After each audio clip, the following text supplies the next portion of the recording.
लगवाऊंगा। पुण्यात्माओं, जब इतनी दृढ़ता एक भगत में आती है तो परमात्मा का सीना मारे खुशी के हिसार जेल में बैठे बैठे डबल हो जाता है कि ये हैं मेरे दृढ़ भगत, ये हैं मेरे हंस, जिनके लिए मेरी वाणी है कि गोता मारूं स्वर्ग में जा बैठूं पाताल, गरीब दास ढूंढता फिरूं अपने हीरे मोती लाल। ऐसी आत्माओं के लिए परमात्मा धरती पे आता है।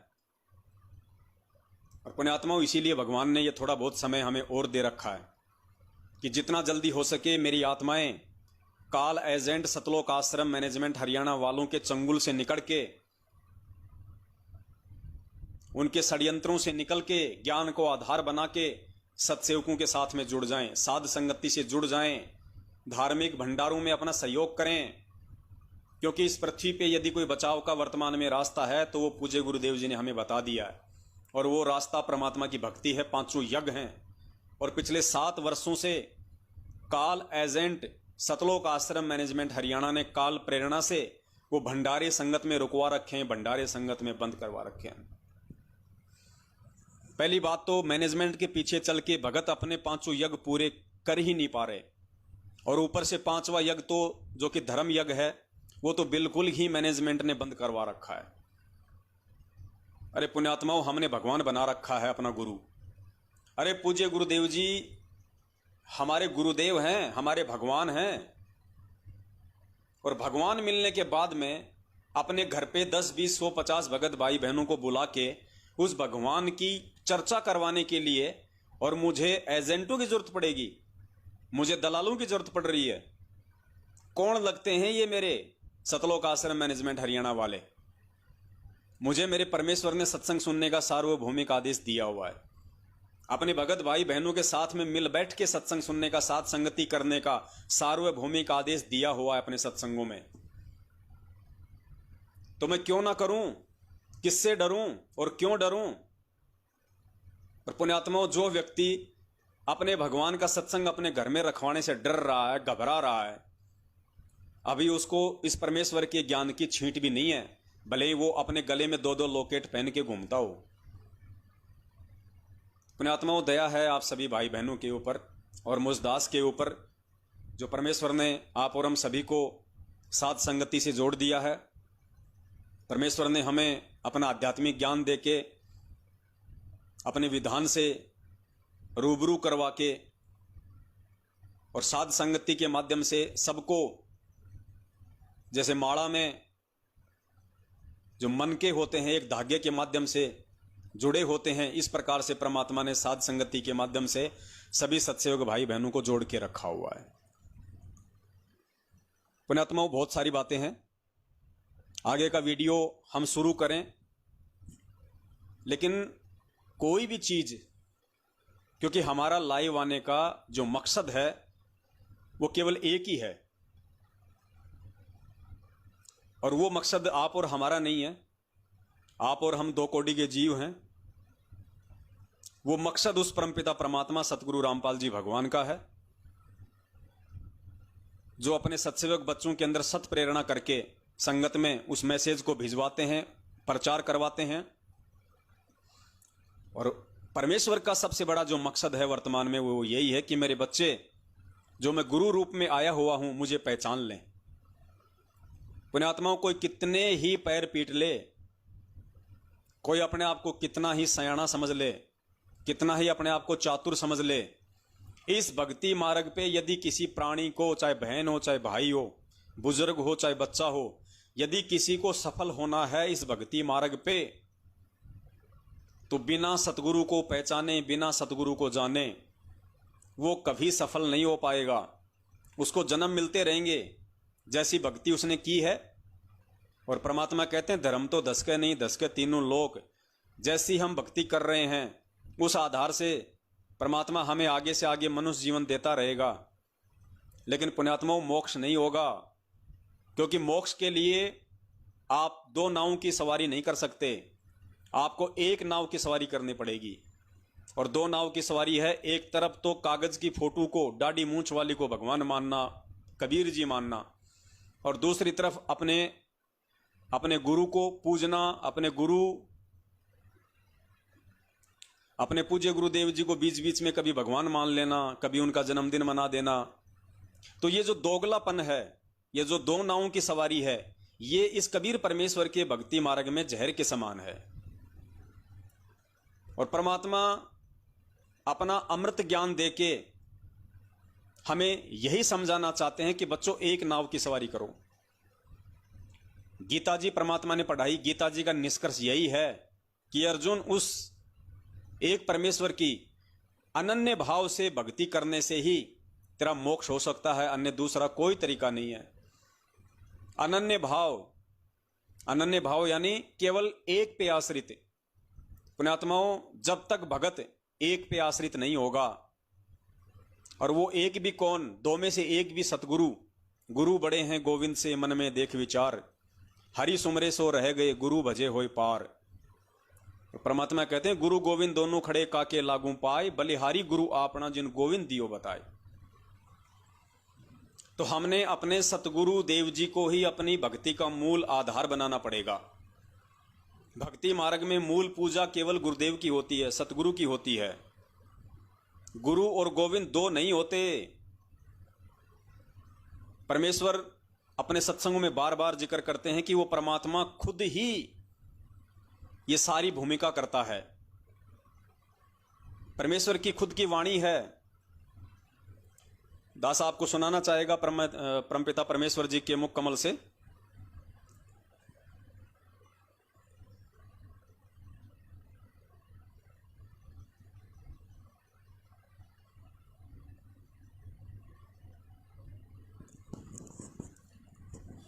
पुण्यात्माओं,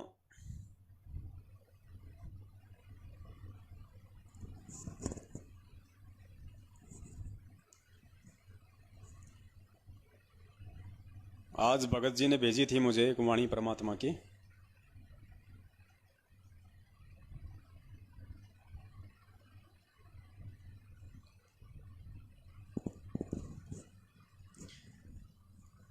देखिए, छोटा सा सत्संग है परमात्मा का। और पुण्यात्माओं, ये जो छोटे छोटे जो सत्संग है, यानी जब परमात्मा 1 घंटे का सत्संग करते हैं, 2 घंटे का सत्संग करते हैं, तो बीच बीच में पूज्य गुरुदेव जी ऐसी बातें बोल जाते हैं, ऐसा संकेत कर जाते हैं, बस समझ लीजिए उस 2 घंटे के सत्संग का वो सार होता है। अगर हमने, इसलिए परमात्मा कहते हैं कि बच्चों जब भी सत्संग सुनो बहुत ध्यान से सुनो। मालिक की प्रत्येक वाणी को गहराई से जानने का प्रयास करो। सतगुरु के मुख से निकले प्रवचनों के प्रत्येक शब्द पे ध्यान दो। कब परमात्मा कौन सी रहस्य की बात बोल जाए, कब कौन सी गहरी बात परमात्मा बोल जाए, क्योंकि सतगुरु संकेत ही करेगा। वे खुद नहीं कहेंगे कि मैं ही कबीर परमात्मा हूं। अगर ऐसा कहना होता या ऐसा कोई चमत्कार दिखाना होता तो परमात्मा सबसे पहले वही काम कर देते। और अगर यही काम परमात्मा ने करना होता तो पुण्यात्माओं सोचो, ये काम तो परमात्मा 650 साल पहले भी कर सकते थे। लेकिन पुण्यात्माओं, हम चमत्कार देख के पार नहीं हो सकते, क्योंकि जब तक हम इस ज्ञान को आधार बना के और एडी से लेके चोटी तक अपने पूज्य गुरुदेव को नहीं समझेंगे, नहीं पहचानेंगे कि मेरा गुरु है कौन। क्या मैं अपने गुरु को एक 6 साढ़े 6 फुट के शरीर के रूप में गांव धनाना, जिला सोनीपत, हरियाणा में भगत नंदराम जी और माता इंद्रोमाई के घर में जन्म लिया हुआ मान रहा हूं, या मैं अपने पूज्य गुरुदेव जी को उन्हीं के सत्संगों के आधार से समझकर, निरख कर, परख कर साक्षात कबीर परमात्मा मान रहा हूं। और जब तक हम गुरुदेव को भगवान नहीं मानेंगे, क्योंकि पुण्यात्माओं बस यही एक पॉइंट है इस भक्ति मार्ग में। ये गुरुदेव जी के लाखों सत्संग करने का मुख्य जो मकसद है वो केवल एक ही है कि भैया मुझे परमात्मा मान लो, तुम्हारे सारे सवाल हल हो जाएंगे। तुम्हें और किसी फॉर्मूले की आवश्यकता नहीं पड़ेगी, तुम्हें और किसी भी सूत्र की जरूरत नहीं पड़ेगी। अगर तुम्हें सतलोक जाना है तो तुम्हें कहीं दिमाग लगाने की आवश्यकता नहीं है। तुम अपने गुरु को भगवान मान लो। अगर तुमने गुरु को ज्ञान आधार से अच्छी तरह से सारे सबूत और प्रमाण देख के अगर परमेश्वर के रूप में स्वीकार कर लिया तो पुण्यात्माओं मोक्ष निश्चित है। किसी का बाप हमारा हाथ पकड़ने वाला नहीं है। यहां पे तो सुनिए पूज्य गुरुदेव जी ने कितना बड़ा संकेत किया है अपने शब्द में। और परमात्मा कहते हैं कि सतगुरु साहिब एक है, दूजा ब्रह्म विरोध, और बिन सतगुरु सूझे नहीं। चाहे पढ़ो, ऐसी कुछ वाणी है परमात्मा के, चाहे पढ़ो 18 बोध। सतगुरु साहिब एक हैं। अब इसमें कहां डिफरेंट रह गया? अब इसमें दो कहां हो गए? परमात्मा क्या कह रहे हैं? सतगुरु साहिब एक हैं, यानी वो साहेब, वो कबीर परमात्मा जिन्हें तुम भगवान मानते हो, बंदी छोड़ कहते हो, उन्हें चाहे साहेब कह दो, चाहे परमात्मा कह दो, चाहे बंदी छोड़ कह दो, वही तेरे सतगुरु के रूप में आज धरती पे तेरे सामने प्रकट है, विद्यमान है। तो परमात्मा संकेत कर रहे हैं कि सतगुरु साहिब एक है और दूजा ब्रह्म विरोध। अगर तू उनको अलग अलग देखता है कि कागज की फोटो दाढ़ी मूंछ वाला तो परमात्मा है, कबीर जी हैं, ये असली भगवान है, और मेरे गुरु जी हैं, ये तो खाली संत हैं, उनके भेजे हुए नुमाइंदे हैं, उनके रिप्रेजेंटेटिव हैं, उनके प्रतिनिधि हैं, उनका संदेशा लेके आए हैं। तो परमात्मा कहते हैं कि बेटा ये ब्रह्म विरोध हो जाएगा, बहुत बड़ी बाधा में फंस जाएगा। परमात्मा कहते हैं दुविधा, परमात्मा कहते हैं दुविधा दुर्मति चतुराई में, ऐसी कुछ वाणी है परमात्मा की। दुविधा दुर्मति चतुराई में जन्म गया नर तोरा रे। दास को वाणी ध्यान नहीं आ रही परमात्मा की सही से। तो सुनिए ये परमपिता परमेश्वर का सत्संग। पुण्यात्माओं, समझने का प्रयास कीजिए। 27 साल हो गई हैं और आप और हम भी, कोई 10 साल से है, कोई 5 साल से है, क्योंकि इसमें वर्षों का कोई महत्व नहीं होता है कि कोई 20 साल से जुड़ा हुआ तो बहुत जल्दी समझ जाएगा। वो 27 साल वाले आज भगोड़े बन के घूम रहे हैं, 20 साल वाले आज भगोड़े बन के घूम रहे हैं, 15 साल वाले आज अपने स्वार्थों में लिप्त हैं, संगत को ज्योति पाठ और दान के नाम पे आम की तरह निचोड़ के चूस के डाल दिया है, अपने कर्म फोड़ लिए हैं, संगत के दान पे अय्यासियां कर रहे हैं, ऐसो आराम कर रहे हैं, मौज मस्तियां कर रहे हैं। तो परमात्मा को समझना कोई वर्षों के आधार से नहीं होता है, परमात्मा को समझना होता है भक्ति आधार से, पिछले जन्म जन्मांतरों के शुभ और अच्छे संस्कारों से। तो सुनिए परमपिता परमेश्वर के मुख कमल से। फिर क्या बताते हैं? सतगुरु साहिब एक है, दूजा भरम विरोधे। अब गरीबदास जी स्पष्ट कर रहे हैं कि सतगुरु और परमात्मा एक ही होते हैं, और दूसरा उसमें कोई समझता है तो उसकी अपनी बुद्धि के सत्र में कमजोरी है। सतगुरु साहिब एक है, ये दूजा भरम विरोधे। बिन सतगुरु सूझे नहीं, चाहे पढ़ो 18 बोधे। बिन सतगुरु के आप चाहे वेद पढ़ो, 18 बोध पढ़ो, कितना ही ज्ञान ग्रहण करो, आपको कुछ भी समझ नहीं आवेगा।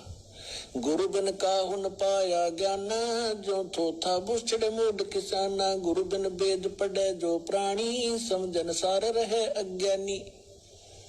और फिर क्या करें गरीबदास जी? सतगुरु और साहिब एक ही समझना। यानी ये ज्ञान जो आज आपको मिल रहा है, ये भगवान बिना नहीं बताया जा सकता। क्या कह रहे हैं पूज्य गुरुदेव जी? पुण्यात्माओं, सिर्फ इतनी सी कमी रह गई है कि गुरुदेव ने अपनी तरफ उंगली करके ये नहीं कहा कि मैं ही परमात्मा हूं। सिर्फ इतनी सी कमी समझिए, बाकी परमात्मा ने इस वाणी के माध्यम से कुछ कमी नहीं छोड़ी है। क्या कह रहे हैं परमात्मा? कि गरीबदास जी महाराज कह रहे हैं कि सतगुरु साहिब एक हैं। फिर गुरु जी कह रहे हैं कि पुण्यात्माओं, ये ज्ञान भगवान के बिना कोई नहीं दे सकता। सुन लीजिए एक बार दोबारा। तो फिर वो ज्ञान देने वाला आज कौन है? आज हमें वो ज्ञान कौन दे रहा है? यदि भगवान के बिना ये ज्ञान कोई नहीं दे सकता, ये कोई ज्ञान देने वाला और नहीं है, तो फिर पुण्यात्माओं हमें ज्ञान देने वाले कौन हैं? हमारे सामने बैठ के सत्संग कौन कर रहे हैं? पूज्य गुरुदेव जी। तो भगवान कौन हुआ? सिर्फ इतनी कमी हम कह सकते हैं कि परमेश्वर अपने आप को छुपाते हुए अपनी तरफ उंगली करके नहीं कह रहे कि वो भगवान मैं हूं, वरना सत्संग के माध्यम से परमात्मा ने कोई कमी नहीं छोड़ी है ये कहने में कि वो परमपिता परमात्मा सारी सृष्टि का रचनहार मैं स्वयं ही हूं।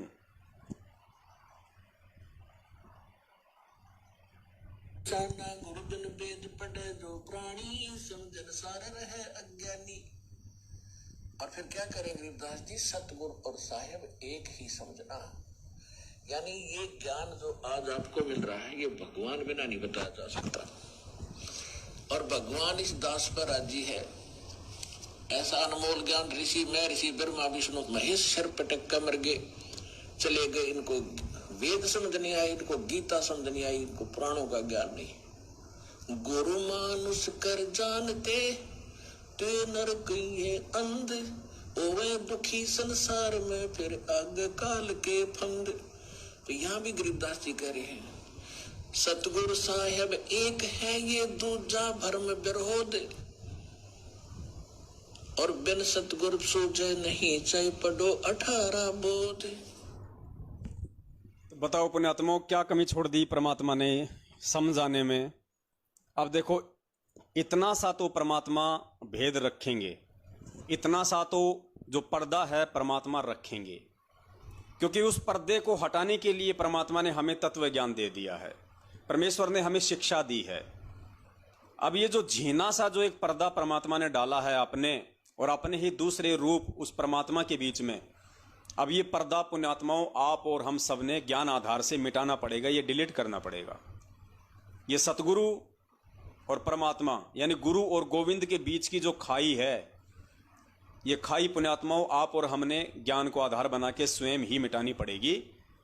और जो व्यक्ति ये खाई भी नहीं मिटा पाएगा वो व्यक्ति सतलोक जाने के काबिल नहीं है, फिर उसको आगे और असंख्य जन्म लेने पड़ेंगे, क्योंकि परमात्मा जबरदस्ती करता नहीं, परमात्मा बाई फोर्स करता नहीं।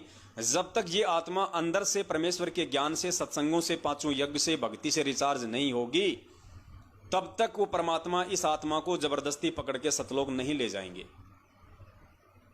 पुण्यात्माओं, आज मौका है, आज परमेश्वर ने हमारे को रॉकेट चार्जर लगा रखा है। आजकल जो बड़े बड़े फोन आते हैं उनमें वो ऐसे ऐसे चार्जर आते हैं जो 1 घंटे में पूरी मोबाइल को चार्ज कर देते हैं। 5000 mAh की बैटरी को भी 1 घंटे में चार्ज कर देते हैं, 45-45 मिनट में। तो परमेश्वर ने आज कलयुग की पिछली पीढ़ी में आके हमारे को भक्ति का वो सुपर चार्जर लगा रखा है। और आज भी यदि हम अपनी आत्मा को ज्ञान आधार से रिचार्ज करने में, फुल चार्ज करने में चूक गए, दोबारा ये मौका नहीं आएगा। इतना खुल के गुरुदेव ने बोल दिया है, इससे ज्यादा परमात्मा और क्या बोलेंगे। उसके बाद भी परमात्मा ने और बहुत सारे संकेत, बहुत सारे जो क्लू हैं वो हमें दिए हैं, और देख लीजिए एक आधा।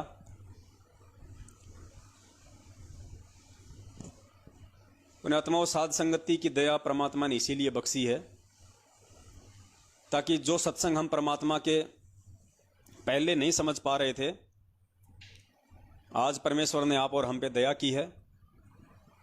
आज परमेश्वर सत प्रेरणा करके आप और हम जैसे तुच्छ बुद्धि जीवों को परमात्मा थोड़ी बहुत हिम्मत दे के, हमारा थोड़ा सा ज्ञान योग खोल के और इन चीज़ों को समझने और समझाने की दया बख्श रहे हैं। तो देखिए यहाँ परमात्मा का दूसरा सत्संग सुनिए, जिसमें परमात्मा कह रहे हैं कि आपने परमात्मा देखा नहीं।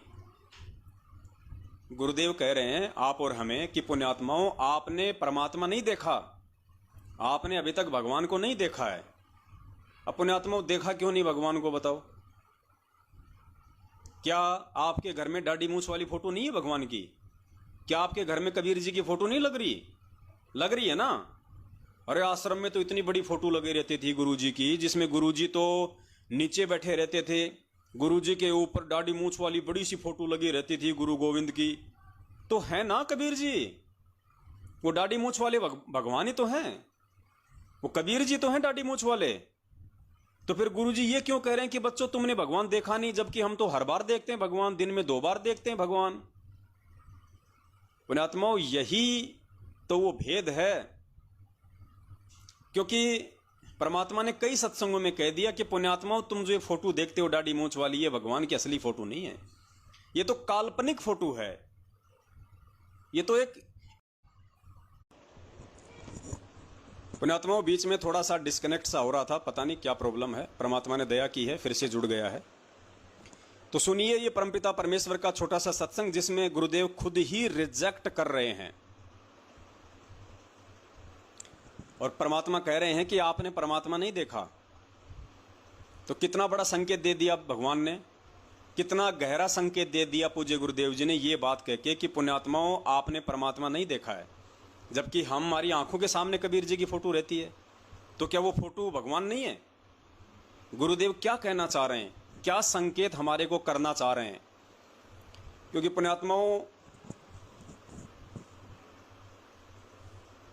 खुद यदि ये गुरुदेव ये बात बोलते हैं सन 1994 में कि भाई मैं हूं वो कबीर परमात्मा, मैं हूं वो कबीर भगवान जो 650 साल पहले आया था, तो पुण्यात्माओं आज आप जो ये थोड़े बहुत जो भगत उनके देख रहे हो, ये भी आपको दिखाई नहीं देते। कोई भी उनकी बात पे यकीन नहीं करता, क्योंकि वो रिहर्सल उस परमात्मा ने 650 साल पहले करके देख ली थी। परमात्मा ने खूब कहा था कि सुन रामानंद राम हम बावन नरसिंह, और दूसरी वाणी में कहा था कि ए स्वामी सृष्टा में सृष्टि हमारे तीर, हम ही अलख अल्लाह हैं कुतुब गोस और पीर, गरीब दास खालिक धनी हमरा नाम कबीर।